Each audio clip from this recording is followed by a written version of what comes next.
పరిశుద్ధుడ మహాగరుడ నీకు వందనాలు ప్రభా.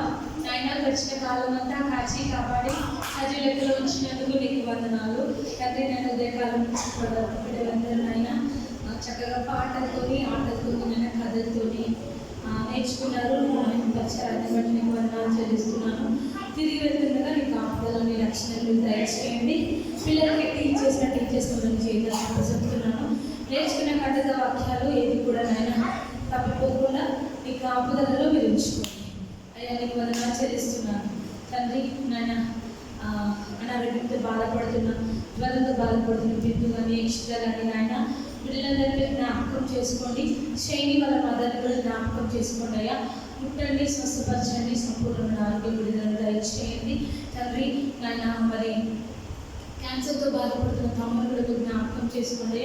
బిడ్డను కూడా మీరు ముట్టండి నాయన. మరి మాకు హెల్ప్ చేసిన సంఘస్థులు కావచ్చు, సంఘ బిడ్డలు కావచ్చు, పాస్టర్ గారు కావచ్చు, నాయన సిస్టర్ కిరణ్ విషయం కావచ్చు, మాకు చేస్తున్న ప్రతి ఒక్క పనిని మీరు చూసి నాయన మెండైన దేవుని ద్వారా మీరు ఉపయోగించండి.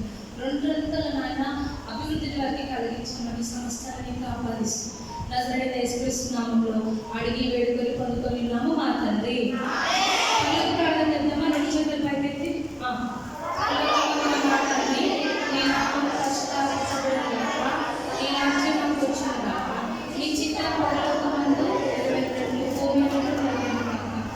కావాల్సిన అడిగిన ఆహారం మాకు దయచేయండి. వారు దశలను క్షమించిన ప్రకారం మమ్మల్ని క్షమించండి. మమ్మల్ని శోధనలకి లేక క్రీడలు తప్పించండి. ఎందుకనగా రాజ్యం బలం మహిమ నిరంతరం నీవు మా తండ్రి. ఆమేన్. ఆమేన్. అందరూ ఇప్పుడు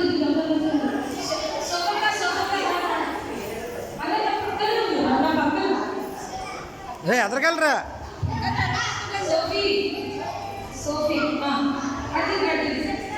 కిరణ్